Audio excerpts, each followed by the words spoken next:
Well, good morning, everybody. This is a day that we have been looking forward to since forever ago, I guess. Over a year ago, we started planning how we were going to celebrate the church's 125th anniversary. I'll share this again in the worship service. I'm going to share it now. December of 1889, the church was chartered or had its articles of incorporation. And so we're a month short of exactly 125 years. Today is also a unique day that we are one day early of the 50th anniversary of the first worship service in this location. November 3rd, 1964 was the first worship service here in this location. What's really interesting to me is that the fact that Central Church of Christ in Griswold is only 10 years younger than the city of Griswold. And so, as much has gone on in this community, the church has been a part of what's gone on in this community over the years, through the decades, and century plus. And so, today we're going to just celebrate that. Celebrate what God has done through the ministry of Central Church of Christ in Griswold. And what's really neat is just to be able to look around and already the buzz of today in the fellowship hall over coffee and cookies. We're going to have some time between now and worship service, and then we have the lunch today, time just to catch up with story. What we're going to do this morning during this Bible school hour is I've sent out a letter to Timothy's and the past ministers of the church who could be here and just to share a story. Quickly, to share a story of your time here, but what you're doing now in ministry as well. Because one of the things that I think we need to capture and we need to celebrate is how this church has had many of us know Don, and I had the opportunity to have Don as a mentor for me in internship. And I think that's part of the 2 years that I was here in the early 80s is the reason I'm back here in the 2010s, And so, but anyway, Don writes this letter. Greetings in the name of our wonderful Lord. I regret that I was unable to be with you due to my recent bypass surgery, but I write to let you know that I cherish the memories of those 27 and a half years the Lord allowed Peggy and I to serve there with you.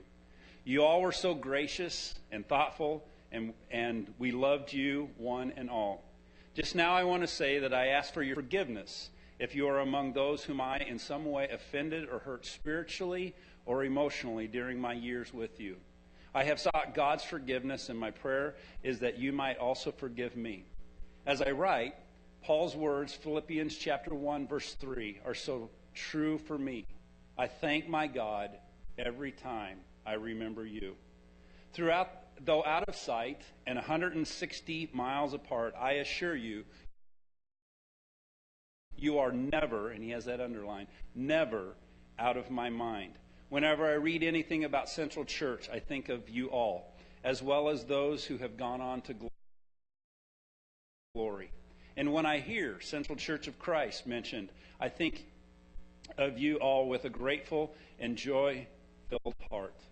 That being said, what a praise the Lord time it is for Central Church of Christ as I and so many folks reflect back on the years working and through this body of believers over the last 125 years.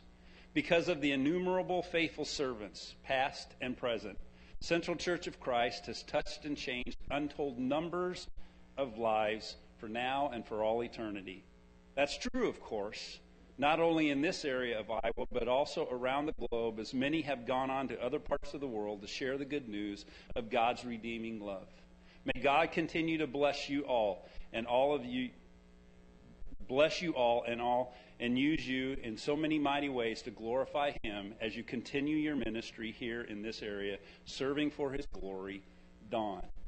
A couple of ministers past Don was Tony and Sandy Kafka, and Tony sends this letter. He says, Dear friends, congratulations on 125th anniversary of the Central Church of Christ. We share in a faithful legacy of believers working together to share the good news of Jesus in the community. The Lord's plan has always been that as people share life and work together, to love their community and share the hope of Christ. Sandy and I counted a privilege to have served with you for a few years, from 2004 to 2008. Our best wishes are with you as you celebrate and look ahead to sharing Christ in the future years. Sincerely yours, Tony and Sandy Kafka. And then one more, and this is, Corey was not a lead minister of the church, but he was an associate or an intern. Corey Miller sent me this note this morning. Thankfully, I have messaging on my phone, or else I wouldn't have got it. Facebook message. Anyway, dear friends, congratulations on such a huge milestone. Few churches last more than 2 years. Of those churches that do, a much smaller percentage of churches last 7 years. Of churches that last 7 years, most will last 80 years. To remain a strong church for 125 years in a small town puts you in an elite category. I don't need to tell you this. You know that you have something special in Griswold, and it really isn't measured in years, but in the lives the church has impacted. To measure the impact of a church, sometimes it's helpful to ask who would miss the church if it closed.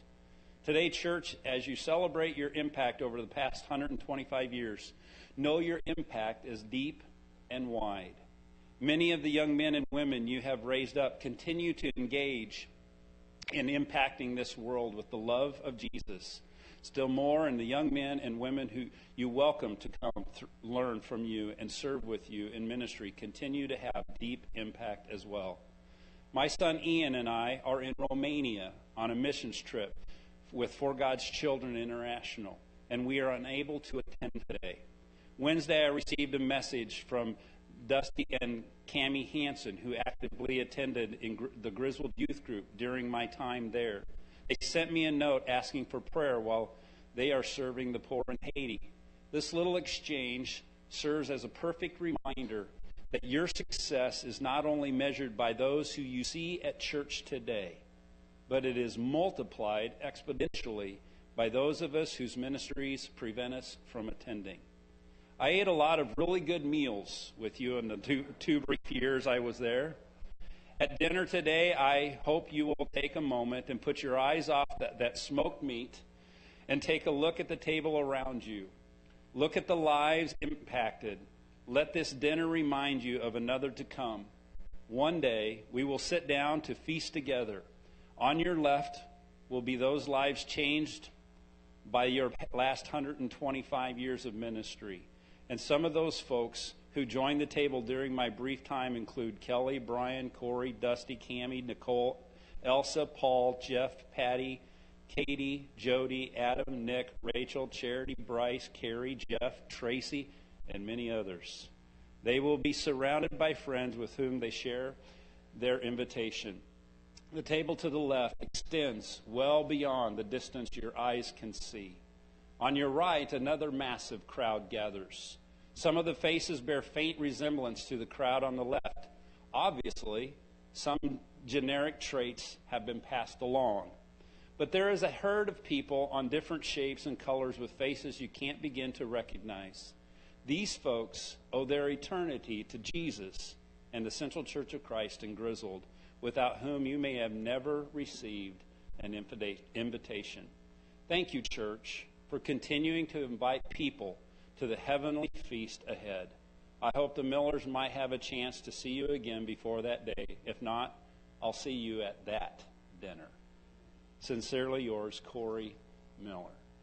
I just want to open the mic up to those of you who have served as ministers of the Central Church of Christ here. If you have a story you want to share, we have till like 9:50 this morning. There's a clock right up there on that screen. Just a reminder, we all are preachers. I've already taken more time than I wanted to. So anyway, I'm just going to open the mic up. If you have served as a minister of the church and you want to share a story, come forward, and the mic is yours. Anybody? I know there's several of you here, so I have a highlight of who I've seen here already. Dwayne.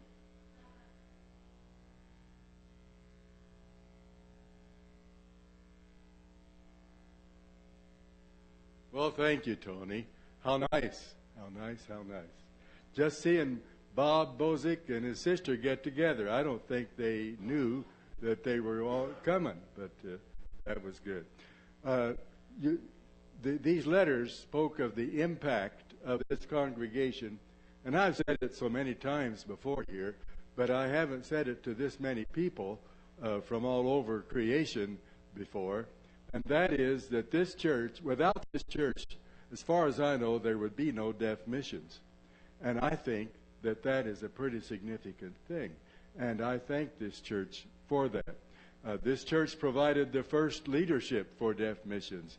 In the board meeting, in every board meeting, Earl Satrow was the chairman, and Layson Robbins was the treasurer, and Glenn Braden was the guy that kept us straight on doctrine and finance, and Bill Pike is the one who made things work for us. And in fact, the first time I met Bill, he made a projector work at one of the December 31st, what do they call that? New Year's Day celebrations that we had. And then the only mistake we made on that board was to have Lowell Burkham on it. But he resigned after a while, and so that was good. And then to make... Elton Lemke was chairman of the church board, who voted. You've heard this story, most of you, but I want to tell it again. I was in this board meeting. I had told the board I wanted to go full-time with deaf missions. They asked, how are you going to make it financially? I said, I don't know. My dad and Peggy's dad asked exactly the same question. They said, how are you going to buy shoes for the kids? And they weren't concerned about Peggy and me, just the kids. And I said, I don't know.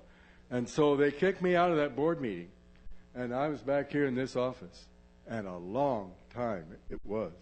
And I thought, are they arguing about the color of the new carpet in the parsonage, or what is going on?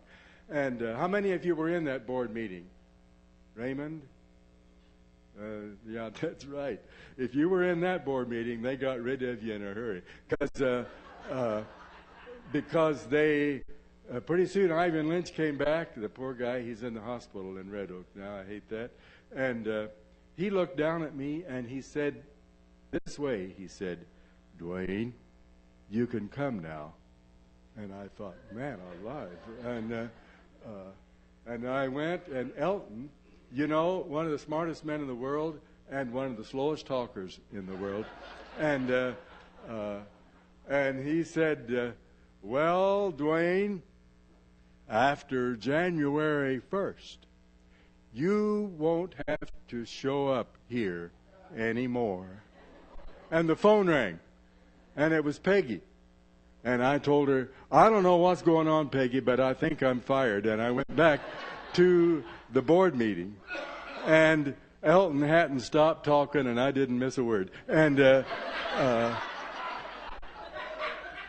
he said, and we will continue paying your full-time salary for 5 months while you start deaf missions.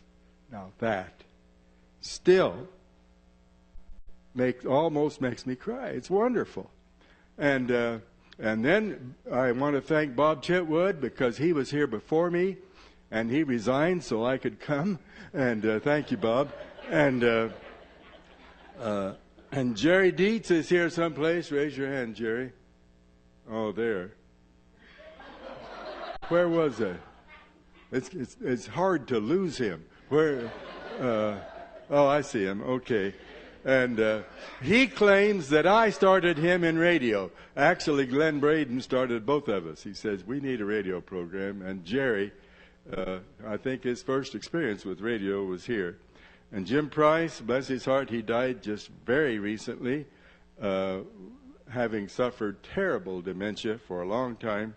Jerry Ann Donnelly, remember her? She supports deaf missions. I communicate with her. I could go on and on, but I think my time is up, and I thank you, and God bless you all.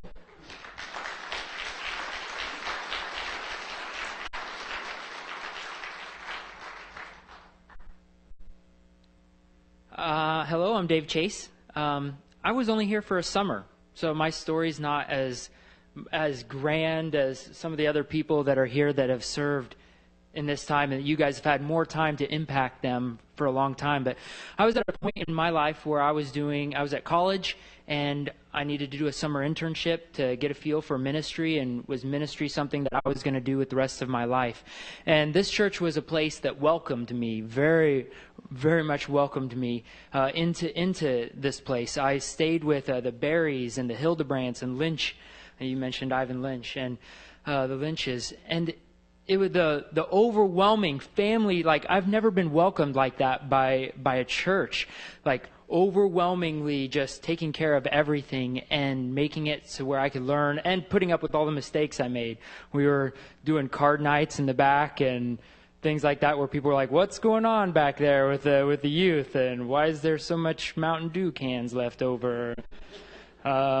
Sorry, we'll pick up better. And, I was just making all kinds of things and getting my feet wet. And it was wonderful. The time I spent with the Lemke boys and the Mortensons and the Dens, and the Berries, Potters kids. It was wonderful, and was over at somebody's place all the time. Even to the point where, my wife, who wasn't a part of even my life at the time that I was here, still remembers, and we talk fondly about Griswold and what Griswold was able to do. Right now I'm in Ames, Iowa, doing campus ministry up there with CCF, Campus Christian Fellowship, and that's only because early on in my life, Griswold was able to set me on a path to go someplace. So I could talk about the my first cop ride with Clarence, and he taking me around and showing me some of the stuff, and I was like, wow, this is cool. And I could talk about the late night cereal. Somehow the word got out when I was going from house to house. The ladies were always talking about, Corey mentioned in that letter, eating so well. I've never ate so well in 3 months of my life ever. Then here, handballs. Never had handballs before, and that was Griswold, so that was great. Almost disappointed I wasn't going to get some today, probably, but whatever. I could talk about the great meals and things, but spending time with the people. The moms got together at the houses I was going to, and they're like, "Well, what does he eat?" Like, "Well, we got to eat him, not feed him well." And I was like, "Cereal. Get him lots and lots of cereal." Even to the point that later, when I went on up to Atlantic and was youth minister up there, they even somehow some of the ladies got together, and when I came on up there for the first time, I was in a relationship and stuff like that, just kind of getting my feet wet again up there. Somehow the word got up there, and they threw me a cereal shower to where I just got boxes and boxes and boxes of cereal. Somehow, because of the word from down here of, well, he just eats a lot of cereal, which started over the Berries. We'd come home late, and we'd all just gather around and eat some cereal late at night. So, thank you. I know some of you guys probably don't even know me, but thank you so much for investing in people like me. I really appreciate it. I wouldn't be where I am now if it wasn't for you guys. Thank you.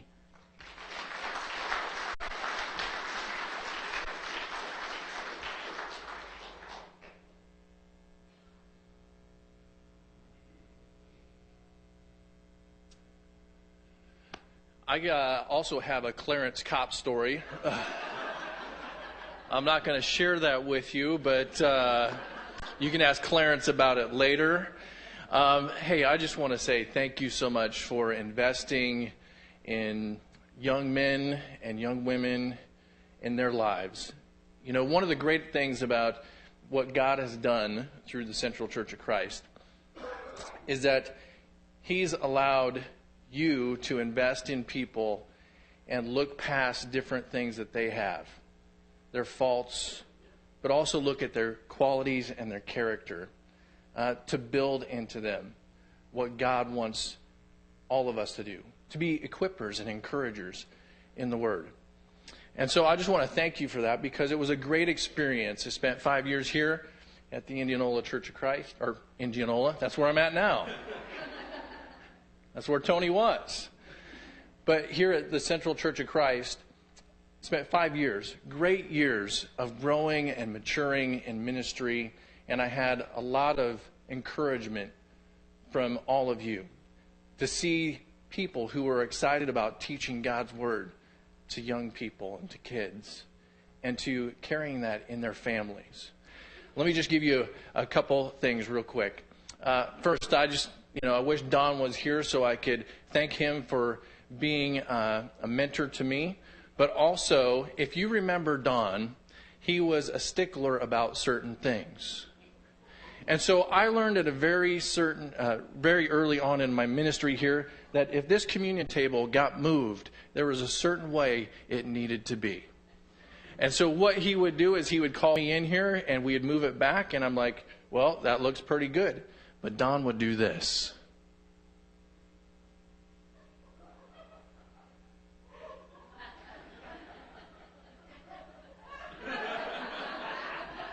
Now, I don't know if he was just messing with me, but I believe he really needed it straight. Otherwise, it would mess up the whole Sunday service.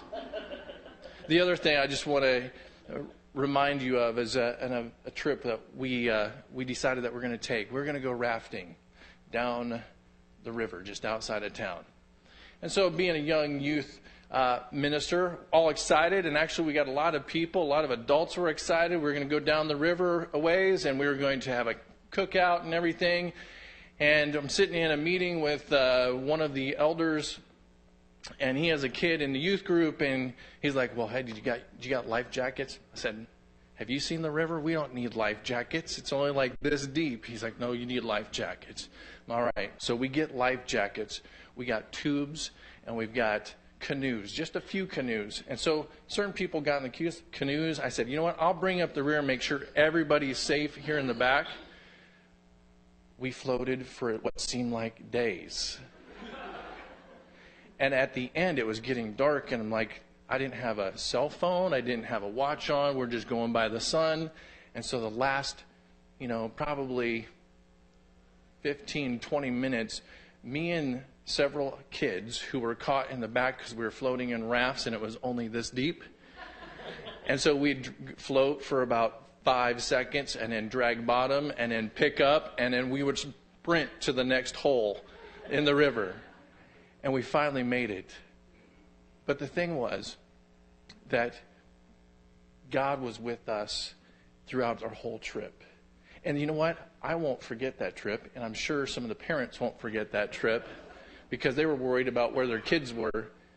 But God is always with us. God is always presenting himself and saying, I'm here with you. And you know one thing about 125 years is you can say that God has been alive here in your hearts, in this church, and leading and feeding people and bringing people safely home. And that is a wonderful testimony. Right now I'm serving at the Indianola Church of Christ, and it's because of you that I'm still in ministry, because you allowed me to grow and take that journey, and God brought me here for that purpose. So thank you so much for investing in me so that I can invest in other people. God bless you.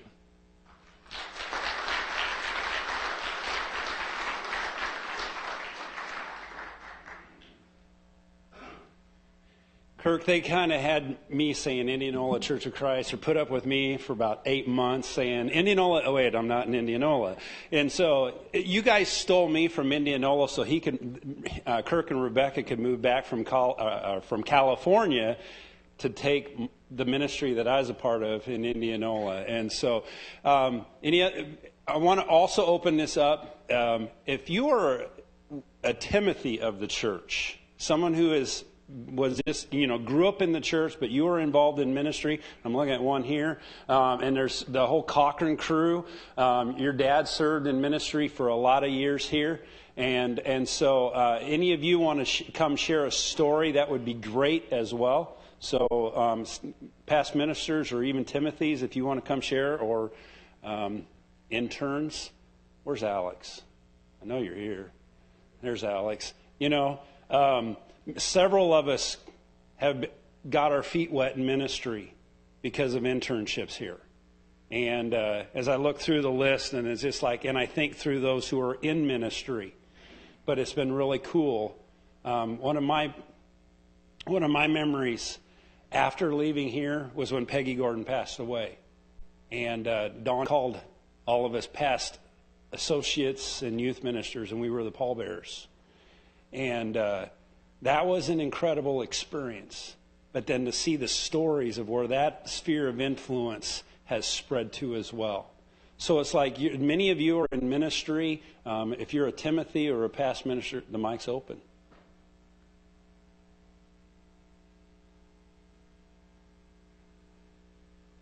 My wife fussed at me for writing down what I was going to say this morning. And I said, well, you don't understand. There's probably 20, 25 people that could say something. And if all of them as windy as I might be, it ain't going to happen. So I just want to continue what's being said here this morning. But, you know, when I received the letter, well, actually I didn't receive the letter. Nobody told me this was going to happen. Fortunately, I talked to my brother once in a while. But I was disappointed in the letter because it talked about the influence this church has had in the community around it. And the reality is that's a very small, as Dwayne mentioned, a very small picture of what this church, the influence this church has had. Since I was a very small child, this church has supported missions around the world. And I know that because sometimes I had to give up my bed so they'd have a place to sleep that night. So it got kind of personal, you know.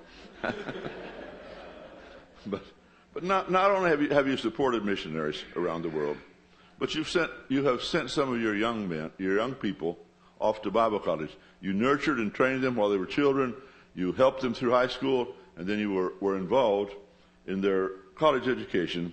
And some of them went off into specialized service in God's kingdom. I could think as I was sitting at my desk trying to figure out what am I going to say this morning, I thought of over 20 young people that have gone out of this church during my lifetime to take the gospel to other places around the world. And in some cases, such as mine, you've continued to support my ministry for more than 46 years. I'm not about to speak for others, but I want to tell you, in my case, it was a very good investment. I have started I've started 6 congregations in Mexico. Mexico, like many predominantly Catholic churches, Catholic countries, it's very difficult to convince someone that we have the answer for their life, because the patriarch of the family will say, this family's Catholic. No discussion, no other option, this family's Catholic. And it's not necessarily a faith-based relationship. Many times it's social and economic, because when young people, especially when we first went to Mexico, when a young couple gets married, they move in with mom and dad. And if they decide they're no longer going to be involved in mom and dad's church, they don't no longer have a place to live. Many times no longer have an income. So we would try to explain to them that, you know, Abraham, Jesus, the 12 apostles, none of them could follow the religion of their parents. Didn't turn out too bad. Well, that didn't convince them very well. So then I tried to tell them about Timothy, his mother, his grandmother, and they say, yeah, but you can't expect us to be like somebody in the Bible. So then I told them about my family. My parents, my grandparents, my great-grandparents were all leaders in the church. And, well, yeah, but we always knew you were kind of strange. So then I told them about some of your family's lives. And I had the privilege of knowing 3 and 4 generations of some of your families that have been involved in the church. And I'm happy to say that today in the churches that we started, we have some 3rd and 4th generation Christians. And we're very soon going to have 5th generation of these families that are now involved in the church. We are still reaching some new people. It's still difficult. We still lose a few new ones because they run into a problem and they go back to family for help. And, oh, we'd be glad to help you, son. But you got to quit going down there with those fanatics down the street. So I would need you to continue to pray for us. Not only have we started the 6 congregations, we've held leadership training classes in many churches. In several cases, we've trained local people to lead the church because there's never been adequate ministers in Mexico, even though throughout my ministry we have recruited and trained and sent more than 20 kids to Bible college to be effective ministers in Mexico. They're serving in many different kinds of ministry, from Bible college professors to running children's homes to planting churches. Some of you have been supporting my ministry ever since I went to Mexico, and I'm very grateful for that. Some of you supported me for a while and then decided not to. And my hope and prayer is that you continue to support God's kingdom in some other way, not that you simply stopped supporting the outreach of God's kingdom. And I want you to realize that as long as God grants me health and people stand behind me with their finances and their prayers, I'm going to continue to spread the gospel throughout Mexico. The job is not done, not where you live, and certainly not where I live. And so we need to keep on doing this. And I'm hoping that not only do you continue to support the outreach of God's kingdom, but that you continue to teach your children and grandchildren the importance of supporting the spreading of gospel throughout the world.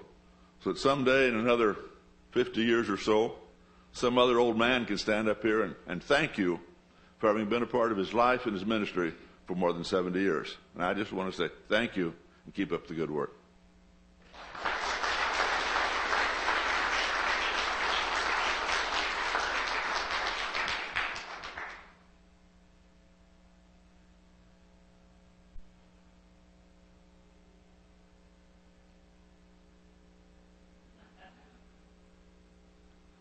Well, I praise the Lord for our celebration. How about you? Huh? Probably a lot of you don't know me. My name is Boyd Keister. Born and raised here, part of this church. My parents were Les and Gail Keister, so some of you may remember them. I want to pay tribute to the Cochran family, not just because he was here just now. I graduated from high school in 1956, and we have a tremendous youth ministry in this church just because of Ron Cochran and the elders of this church. It started out with Charlotte Elgin, Eugene Odell, then, before Bob, there was, I've gone blank here, but there's another pastor, or youth man that was here. What was that? Yeah. Well, and also I'm thinking of the guy who was in your quartet. Harold McCracken was here before you, after you. But Bob, I want you to know that I appreciated your ministry with us. In this very immature kid, you helped him out a lot. After finishing high school, I went to a trade school in Minneapolis, Minnesota to learn to be a railroad depot agent. I took that course and hired out in 57 with the Chicago Northwestern Railroad. I spent almost 10 years with them, but during that time felt called to ministry and attended Minnesota Bible College in Minneapolis. After graduation, or during my school year, I met my wife, Bonnie. Would you stand, Bonnie, please? We were married in 65 and graduated together from the college in 1967. And our ministries have been in Anderson, Indiana, was youth minister for 4.5 years. Austin, Minnesota, preaching there for 7.5. Then Columbus, Indiana for 7.5. And Indianola, Iowa for 3. And during those years, or at the end of that, I had an opportunity for training in Mercy Hospital to be a chaplain. And that was the best 1 year of my life dealing with issues. And from then, preached with the church in Cedar Falls, Iowa. And I guess just before that would have been in Indianola, those 3 years. But then I've had a chance to be a chaplain with a retirement community in Colorado Springs. Then moved to a chaplaincy with a prison in southern Indiana for 4 years. And I consider myself semi-retired right now. I'm a chaplain with hospice in the Amanas, and also just was hired as a part-time, both of them are part-time positions, with a retirement community called Bickford. You're probably familiar with them. And I'll be doing that in Iowa City and in Marion. But I thank this church for the support they've been with me and a solid basis. I appreciate the elders so much in seeing where this church is headed. And I'm glad to celebrate this day with you folks.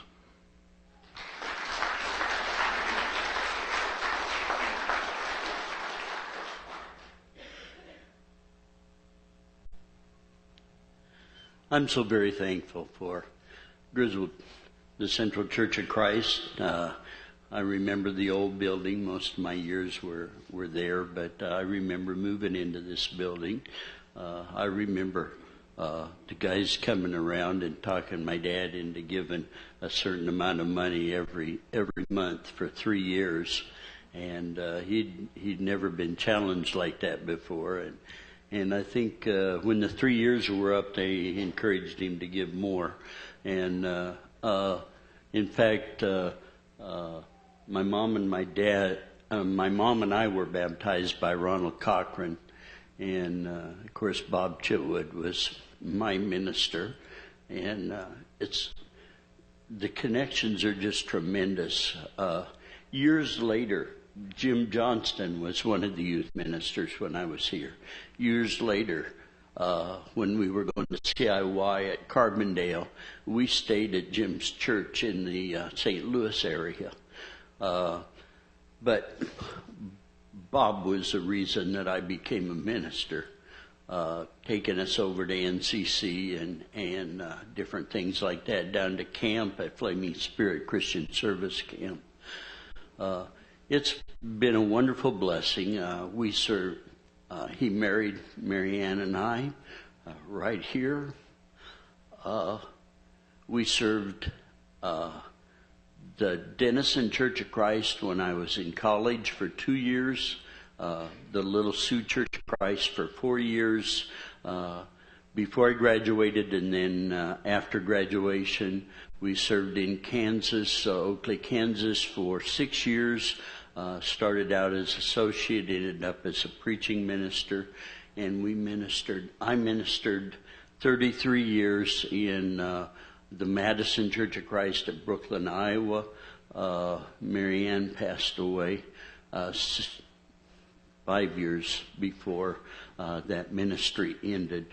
And it's been a joy, another joy. Was the way that you accepted our son as a youth minister here. And the connection is tremendous. He's serving with Bob and Pat's son in Omaha with Tony Kafka, and their other son, Brian, followed me in Madison. So, and of course, Bob's parents were my dorm parents in Bible college. So I owe a lot to the Chitwoods. But it was because of Central Church of Christ, and I want to thank you for that. I'm retired now, live in Atlantic, and I preach once in a while when there's an opening somewhere. Otherwise, I teach the adult Sunday school class. Thank you.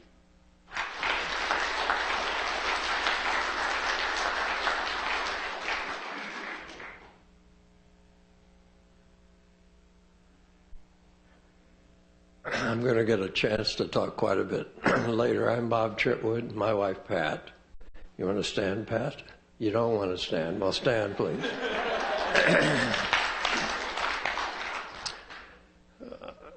It's just sort of good for us to be here in many ways. This is where our 4 children started their lives.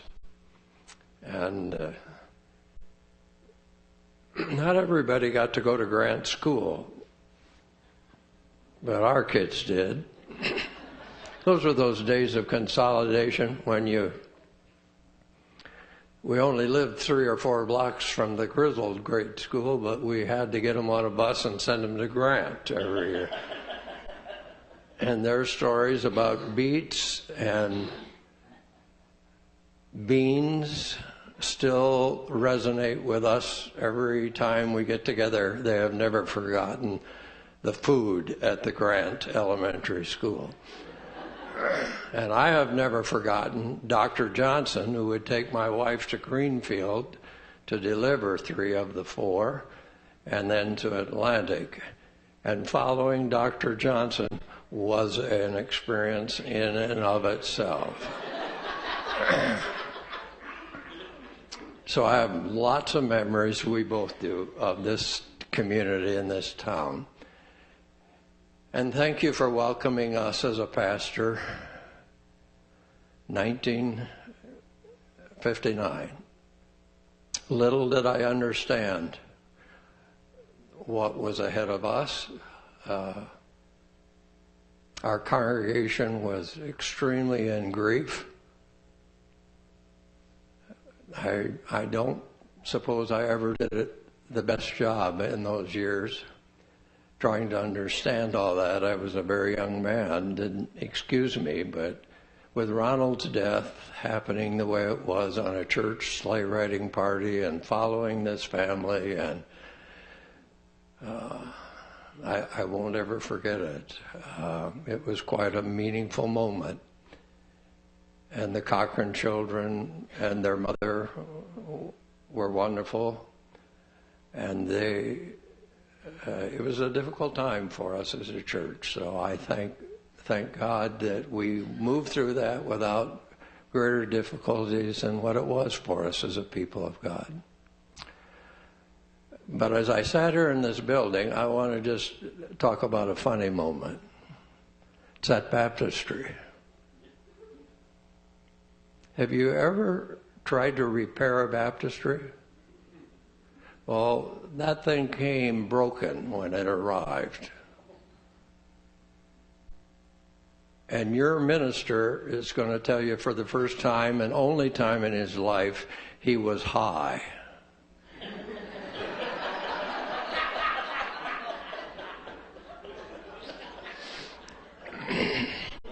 My job was to put the tape on those cracks.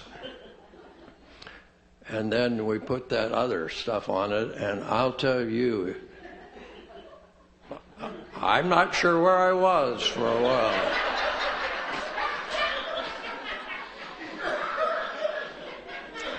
So I remember 3 baptistries in this church. The floor one and the old wooden one that we opened up and everybody was exposed when we did that. Then we got a good idea to add on to the back, and we had a baptistry there, which was nicer, much better, and this one. And as I reflect back on this church, I can remember every single one of those. And usually the experiences were not the best. But to be a part of this church, you had to do 2 things: be immersed and learn how to play ping pong.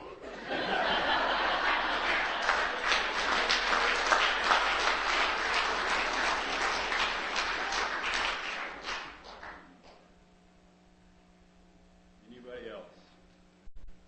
You know, part of this day is just to celebrate how God has moved and used this congregation, and just seeing the group that is here. And we're going to have opportunity after our worship service today. We're going to have a lunch today and a couple hours of just time to just share stories. There's something valuable about a story, our story and God's story, and how they intersect. And that's what we're hearing, is how God's story and our story has intersected. I want to close out our time this morning because we're going to have a time of fellowship now, time for us to just go back out in the fellowship hall. Our hospitality area, there's cookies and there's coffee. Grab a cup of coffee, grab a cookie. If you don't like coffee, grab an iced tea or a lemonade. I know we have lemonade out there. We go through like containers of it so fast around here. Julie, this week, we found out we need lemonade. And she said, I just ordered 6 containers of it like a month and a half ago. It's true. We go through lots of lemonade. But I want to close this out with just one other thought. I mentioned that I think the oldest generation of a minister here is the Cochran family. And I just look around and I see the people who are influenced by that. My ministry here is the Cochran family has had such an influence on so many people. Opal's family and her kids. Last April, earlier this year, I had the great privilege of going down to Honduras, and Opal's grandson, Jim, is serving in ministry in Honduras, and he's been down there for 18 years now. And so it's just like, you start to think about that family's legacy. But here's the cool thing. All of us have a legacy. All of us have this opportunity to share the Jesus. And think of where your kids are and what they're doing and things like that. And so that's what's fun about gathering together like this. Share those stories. Share where your family is, what they're doing, and the legacy. And you start to, each of us, I think, start to look and go, wow, literally thousands of people know Jesus Christ because one little community has been faithful in sharing the message of Jesus Christ to the world. And I look around and I see the influence just in this room, represented in this room right now, and the families in this room, and the spread, the web that just has grown from this place. So we celebrate God today. We celebrate the stories. Tell your story. Share your story with someone around you. I'm going to close with a word of prayer. I invite you. Oh, wait. Yes, you may, Kay. I'm not a minister. I know. She is a wonderful lady. She put up with me for 18 and a half years in Indianola. And so she hugged me, and Raymond goes, you know him? You know, it's like, yeah. No, I'm just one of the from the youth group that Boyd talked about. That was, I mean, there's never been another one, as far as I'm concerned, like the one that we had in Grizzled, and it was a lot of influence. And I, not like I'm not a minister, but I served in the church. My husband and I have served in the church. In fact, Larry taught Sunday school probably for 40 years. But anyway, I want to tell you, when we lived in Ankeny, Charlie Johnson was our minister. Some of you, I think, know Charlie from the Council Bluffs. Well, apparently I bragged about the Grizzled Church. I didn't realize I did it that much. But he said to me sometime later on, after he met people in the Grizzled Church, he said, you know, Kay, you always talk about the Grizzled Church and how great it was. You know, I found out you were right. All right. Will you stand with me as we just stand before God and just give Him thanks and glory for just the stories we've shared. Father God, we thank You and we praise You. For You have been working mightily through this congregation.